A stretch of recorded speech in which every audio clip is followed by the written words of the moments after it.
नमस्ते। आज जानो ज्योतिष में हम आपको बताएंगे जन्म कुंडली के तीसरे भाव में सूर्य का प्रभाव, सन इन द थर्ड हाउस।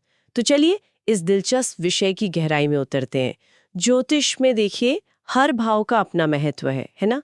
लेकिन ये जो तीसरा भाव है ये बड़ा ही सक्रिय और महत्वपूर्ण माना जाता है। हाँ, बिल्कुल। कहते हैं ये हमारी अभिव्यक्ति, हमारे साहस और हमारे आसपास की दुनिया से हमारे जुड़ाव को दर्शाता है। सही कहा। और जब ग्रहों के राजा सूर्य इस घर में विराजमान होते हैं तो व्यक्ति के जीवन पर इसका क्या असर पड़ता है, ये जानना वाकई दिलचस्प है। बिल्कुल। तीसरा भाव, जिसे हम पराक्रम भाव भी कहते हैं, वो मुख्य रूप से हमारे संचार का है, कम्युनिकेशन। कम्युनिकेशन मतलब चाहे वो बोलने का हो या लिखने का, हमारी जो मानसिक ऊर्जा है, हमारी हिम्मत, हमारा दृढ़ संकल्प, ये सब यहीं से देखा जाता है। अच्छा। इसके अलावा छोटे भाई बहन, छोटी मोटी यात्राएं, हमारे शौक, नई चीजें सीखने की इच्छा, हमारी जिज्ञासा, ये सब भी इसी भाव से कंट्रोल होते हैं एक तरह से। संक्षेप में कहें तो ये भाव दिखाता है कि हम दुनिया के सामने खुद को कैसे रखते हैं, कैसे एक्सप्रेस करते हैं और चुनौतियों का सामना कैसे करते हैं। और सूर्य, जैसा कि हम जानते ही हैं, वो हमारी आत्मा है। आत्मा कारक। हाँ, हमारी जीवन शक्ति, हमारा आत्मविश्वास, अधिकार, पहचान, इन सब का प्रतीक है। तो जब इतनी शक्तिशाली ऊर्जा यानी सूर्य इस तीसरे भाव में आती है तो ये व्यक्ति की ऊर्जा को बाहर की ओर मोड़ देती है। बाहर की ओर? हाँ, मतलब व्यक्ति अपनी पहचान बनाने, अपनी बात कहने और दुनिया में सक्रिय होने के लिए जैसे प्रेरित होता है। अच्छा, तो ये समझना जरूरी है कि तीसरा भाव सिर्फ भाई बहनों या यात्राओं तक ही सीमित नहीं है, बल्कि ये हमारी अभिव्यक्ति और साहस का एक तरह से कहें तो मुख्य केंद्र है। बिल्कुल सही।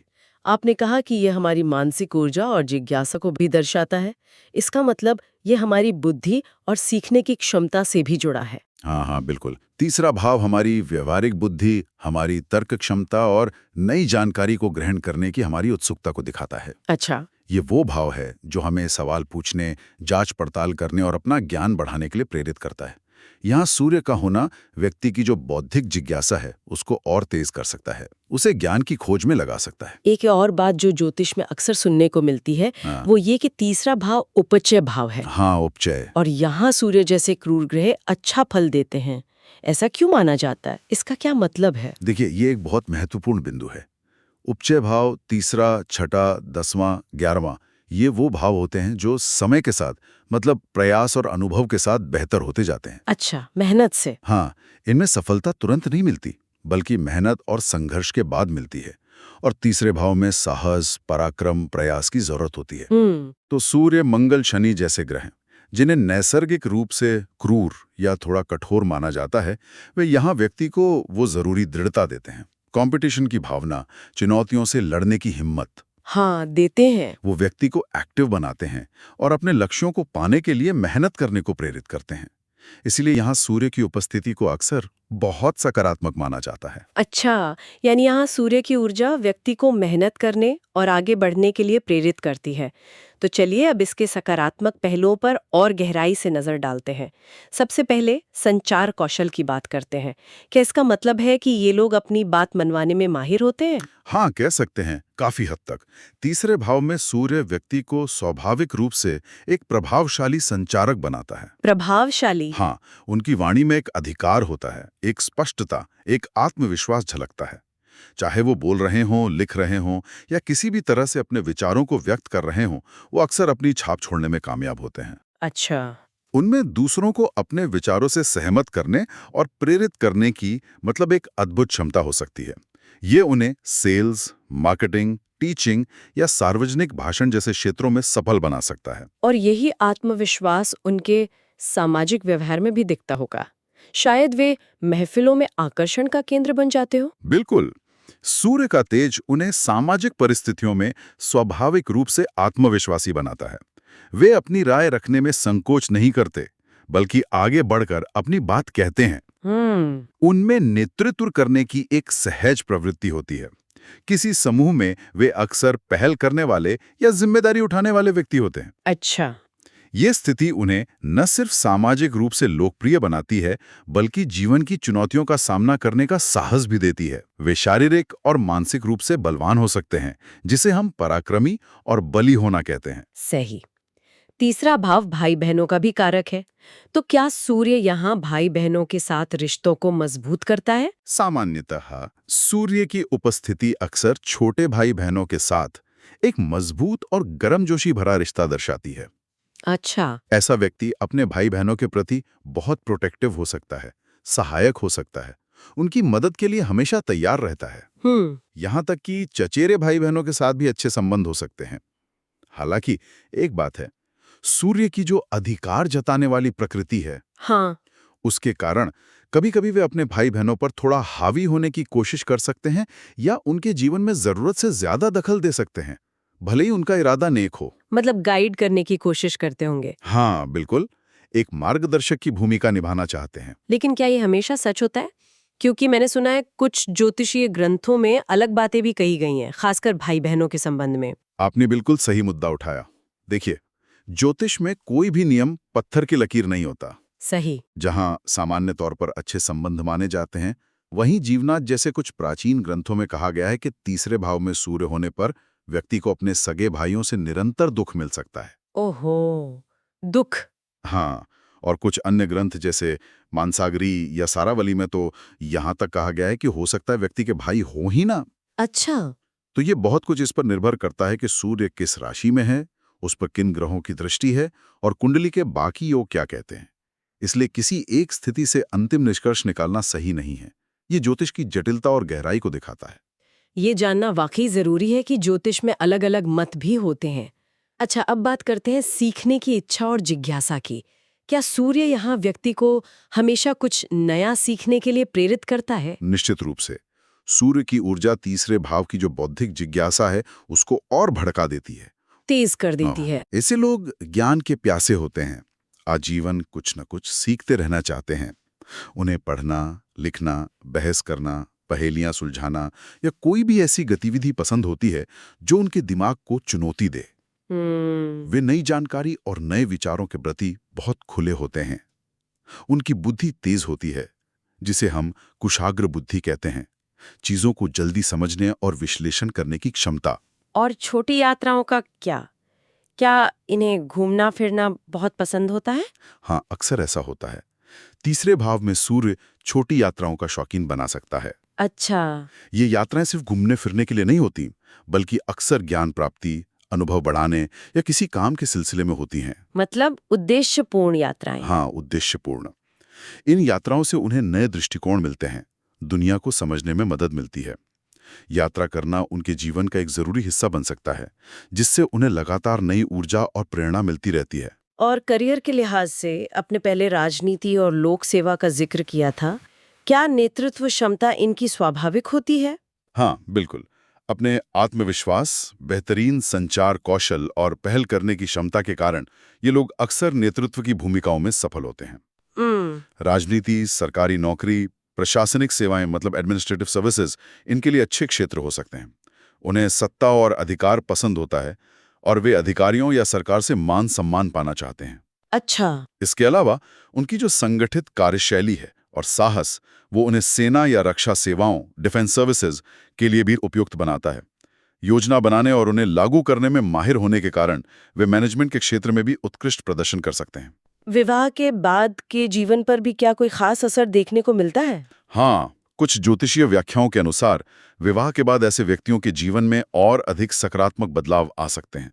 वे और ज्यादा साहसी और उदार बन सकते हैं। अच्छा। ऐसा भी माना जाता है कि विवाह के बाद उनका भाग्योदय हो सकता है, जिससे उन्हें अधिक धन, वाहन सुख और मानसिक शांति प्राप्त हो सकती है। वाह। ये स्थिति संतान प्राप्ति और उनकी उन्नति के लिए भी शुभ मानी जाती है। महिलाओं की कुंडली में ये स्थिति विवाह के बाद यौन इच्छा में वृद्धि का संकेत दे सकती है। ओके। कुछ विशेष योग होने पर जुड़वां बच्चों या एक से अधिक विवाह की संभावना भी हो सकती है, लेकिन इसकी पुष्टि के लिए पूरी कुंडली का विश्लेषण जरूरी है। ठीक है। इनके अलावा भी क्या कोई और सकारात्मक गुण हैं जो तीसरे भाव में सूर्य से जुड़े हैं? हाँ, कई गुण हैं। ऐसे व्यक्ति अक्सर समाज में सम्मानित होते हैं, धन, धान्य और सहायक लोग जैसे नौकर चाकर वगैरह से युक्त हो सकते हैं। स्वभाव से वे मधुरभाषी, सहनशील, न्यायप्रिय और सदाचारी हो सकते हैं। उनमें त्याग की भावना और उदारता भी देखी जा सकती है। वे स्वस्थ रह सकते हैं, मतलब निरोगी। अच्छा। निष्ठावान और दयालु होना भी उनके चरित्र का हिस्सा हो सकता है। अगर वे अपनी प्रतिष्ठा का ध्यान रखें और दूसरों के परिवारों का, खासकर जीवन साथी के परिवार का सम्मान करें, तो उनका मान सम्मान बना रहता है।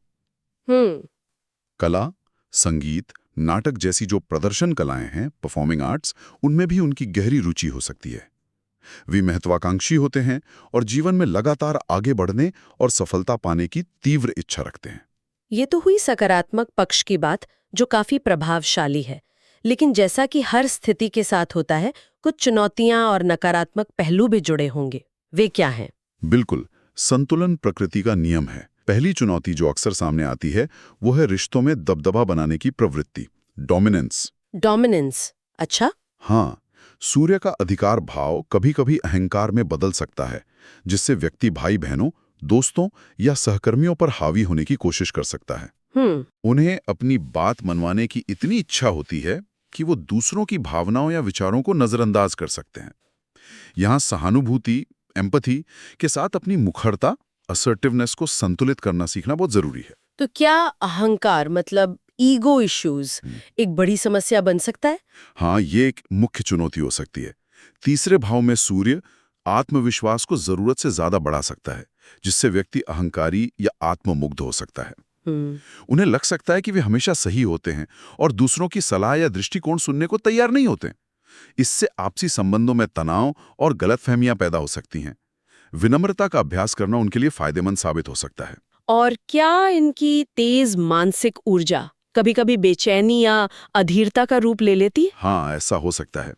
उन्हें लगातार मानसिक उत्तेजना और कुछ न कुछ करते रहने की जरूरत महसूस होती है। खाली बैठना या धीमी गति से काम करना उन्हें पसंद नहीं आता। अच्छा। इस वजह से वे अधीर, इम्पेशेंट और बेचैन, रेस्टलेस हो सकते हैं। हमेशा अगली चुनौती या अगले काम की तलाश में रहते हैं। यह उन्हें कभी-कभी अस्थिर बना सकता है और बदलते हालात के साथ तालमेल बिठाने में मुश्किल पैदा कर सकता है। भाई बहनों के साथ नकारात्मक पहलू क्या हो सकते हैं, जिसका आपने पहले भी संकेत दिया था? हाँ, जैसा कि हमने पहले चर्चा की, कुछ प्राचीन मतों के अनुसार भाइयों से निरंतर दुख मिलने या भाई न होने की संभावना रहती है। इसके अलावा कभी-कभी बड़े भाई बहन अपनी परेशानियों या असफलताओं के लिए इन्हें दोषी ठहरा सकते हैं। ओहो। उन पर यह आरोप भी लग सकता है कि वे अपने भाई बहनों की जगह अपने जीवन साथी के परिवार या दोस्तों को ज्यादा महत्व देते हैं, चाहे यह सच हो या न हो। यहाँ तक कि माँ भी उन पर आर्थिक मदद न करने का आरोप लगा सकती है, जिससे पारिवारिक तनाव बढ़ सकता है। रिश्तेदारों के साथ भी शत्रुतापूर्ण संबंध बन सकते हैं। नेतृत्व क्षमता तो होती है, लेकिन क्या पहचान मिलने में भी कोई दिक्कत आ सकती है? ये एक विरोधाभासी स्थिति है। सही कहा आपने। क्षमता होने के बावजूद कई बार उनकी मेहनत और प्रतिभा को उतनी जल्दी या उतनी आसानी से पहचान नहीं मिलती जितनी वे उम्मीद करते हैं। अच्छा। खासकर रक्षा सेवाओं जैसी जगहों पर, जहां साहस महत्वपूर्ण है, हो सकता है उन्हें हमेशा फ्रंटलाइन लीडरशिप का मौका न मिले और उन्हें सहायक भूमिकाओं या पर्दे के पीछे से काम करना पड़े। पहचान के लिए संघर्ष करना पड़ सकता है। इसके अलावा कोई और नकारात्मक पहलू जिन पर ध्यान देना चाहिए? हाँ, कुछ और बातें हैं, जैसे बचपन या युवावस्था में अपनी बात को बहुत जोर से या बिना लाग लपेट के कहने की आदत के कारण उन्हें शिक्षकों या बड़ों से डांट सुननी पड़ सकती है। वे कभी-कभी दूसरों के दुर्व्यवहार या ब्लैकमेलिंग का शिकार भी हो सकते हैं। कुछ विशिष्ट और दुर्लभ ज्योतिषीय योग भी हैं, जैसे यदि सूर्य और चंद्रमा दोनों ही कुंडली में पीड़ित हों तो दिन में चोरी या डकैती का भय हो सकता है। बाप रे, यदि नवम भाव यानी भाग्यस्थान पीड़ित हो तो यह पूर्वजों की आर्थिक स्थिति कमजोर होने का संकेत हो सकता है। और यदि लग्न, पहला भाव पीड़ित हो तो यह पड़ोसियों के लिए अशुभ हो सकता है। पर यह सामान्य फल नहीं है, ये विशेष योगों पर आधारित हैं। ठीक है। रिश्तों के मामले में एक और संभावित नकारात्मक बात का आपने जिक्र किया था। हाँ, एक संभावना ये भी बताई गई है कि ये लोग अपने अधीन काम करने वालों या घरेलू सहायकों के साथ जरूरत से ज्यादा घुल मिल सकते हैं। अच्छा। कुछ विशेष परिस्थितियों में, जैसे जीवन साथी की अनुपस्थिति में, ये निकटता अनुचित रूप ले सकती है। इसके अलावा वे अपनी सामाजिक छवि, पब्लिक इमेज को लेकर बहुत सचेत रहते हैं और बाहरी दिखावे पर काफी ध्यान देते हैं और प्रयास करते हैं। क्या सूर्य किस राशि में बैठा है, इससे भी फलों में बहुत अंतर आता है? हाँ बिल्कुल, राशि का प्रभाव अत्यंत महत्वपूर्ण है। ये तय करता है कि सूर्य अपनी ऊर्जा को कैसे प्रकट करेगा। कैसे? उदाहरण के लिए, यदि सूर्य मेष, सिंह, धनु जैसी अग्नि तत्व या पुरुष राशि में है, तो व्यक्ति अधिक साहसी, मुखर और नेतृत्व करने वाला हो सकता है। हालांकि मेष जैसी राशि में ये बड़े भाई के लिए कष्टकारी भी हो सकता है या व्यक्ति को थोड़ा बातूनी और उपद्रवी बना सकता है। अच्छा। सिंह में ये बुद्धिमान और अच्छा नेता बना सकता है। मिथुन, तुला, कुंभ जैसी वायु तत्व राशियों में होने पर लेखक, संचार या बौद्धिक कार्यों में रुचि दे सकता है। अच्छा लेखक या प्रकाशक बना सकता है। वहीं कर्क, वृश्चिक, मीन जैसी जल तत्व या स्त्री राशि में होने पर सूर्य भावनाओं को अधिक महत्व दे सकता है और यह स्थिति आमतौर पर संतान, धन और वाहन सुख के लिए बेहतर मानी जाती है। ये तो बहुत विस्तृत विश्लेषण हुआ। अब मान लीजिए किसी की कुंडली में तीसरे भाव में सूर्य कमजोर है या नकारात्मक परिणाम ज्यादा दे रहा है, तो क्या इसके प्रभाव को संतुलित करने के लिए कुछ उपाय किए जा सकते हैं? हाँ बिल्कुल। ज्योतिष में हर ग्रह की ऊर्जा को संतुलित करने और उसके सकारात्मक प्रभाव को बढ़ाने के लिए उपाय बताए जाते हैं। अच्छा। तीसरे भाव में सूर्य के लिए भी कुछ पारंपरिक और लाल किताब आधारित उपाय हैं, जिनका उद्देश्य सूर्य की सकारात्मक ऊर्जा को बढ़ाना और नकारात्मक प्रभावों को कम करना है। क्या है वो उपाय? देखिए, पारंपरिक उपायों में सबसे मुख्य है सूर्यदेव की उपासना। प्रतिदिन सूर्य नमस्कार करना शारीरिक और मानसिक स्वास्थ्य के लिए उत्तम है और सूर्य की ऊर्जा से जोड़ता है। हाँ, सूर्य नमस्कार तो बहुत अच्छा है। बिल्कुल। गायत्री मंत्र का जाप बुद्धि को तीव्र करता है और आत्मविश्वास बढ़ाता है। सूर्योदय के समय तांबे के पात्र से सूर्य को जल अर्पित करना, मतलब अर्घ्य देना, जिसमें थोड़ा गुड़ या रूली मिला सकते हैं, एक बहुत प्रभावी उपाय माना जाता है। रविवार का व्रत रखना भी सूर्य को बल प्रदान करता है। और लाल किताब के उपाय? लाल किताब और अन्य उपायों की बात करें तो माँ का सम्मान करना और उनका आशीर्वाद लेना सर्वोपरि माना गया है। यह सूर्य को मजबूत करने का सबसे अच्छा तरीका है। माँ का आशीर्वाद? हाँ। दादी और अन्य बुजुर्गों का सम्मान और सेवा भी लाभदायक है। सदाचारी जीवन जीना, नैतिक मूल्यों का पालन करना और किसी भी बुरे काम से बचना बहुत जरूरी है। चरित्र की मजबूती सूर्य को प्रसन्न करती है। सही बात है। दान पुण्य का भी महत्व है। जैसे जरूरतमंदों को चावल, दूध या चीनी जैसी सफेद वस्तुओं का दान करना या मंदिर में देना शुभ माना जाता है। भोजन में ऊपर से नमक खाने से बचना चाहिए। अच्छा, ऊपर से नमक नहीं? हाँ। अपने जन्मदिन पर किसी पवित्र नदी जैसे गंगा में स्नान करना या तीर्थ यात्रा करना भी शुभ फलदायक है। घर की पूर्व और उत्तर पूर्व यानी ईशान दिशा को साफ और स्वच्छ रखना चाहिए। जहां तक रत्न या धातु पहनने की बात है, जैसे कड़ा या अंगूठी, तो इसके लिए किसी योग्य ज्योतिषी से परामर्श लेना अनिवार्य है, क्योंकि हर किसी के लिए ये उपयुक्त नहीं होता। हाँ, ये जरूरी है।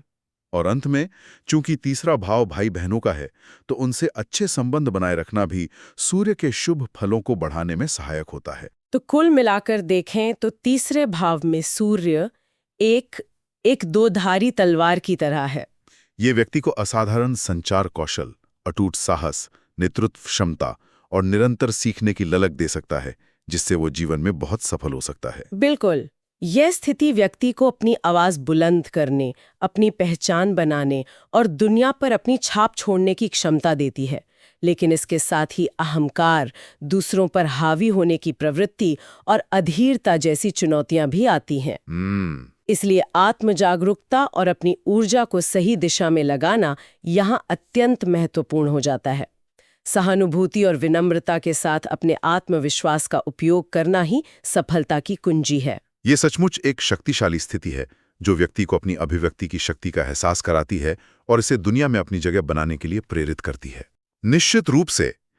और यहीं पर एक गहरा विचार उठता है, जब तीसरे भाव की अभिव्यक्ति की तीव्र इच्छा सूर्य के नैसर्गिक अधिकार और आत्मकेंद्रित स्वभाव के साथ मिलती है, तो ये व्यक्ति के भाग्य, उसके जीवन के सफर को किस अनोखे और व्यक्तिगत तरीके से घड़ती है। हर व्यक्ति इस ऊर्जा का उपयोग अलग तरीके से करता है और यही उसकी कहानी को विशिष्ट बनाता है। ओके, हमें उम्मीद है आज का वीडियो आपको पसंद आया। हमारे चैनल को सब्सक्राइब जरूर करें। धन्यवाद।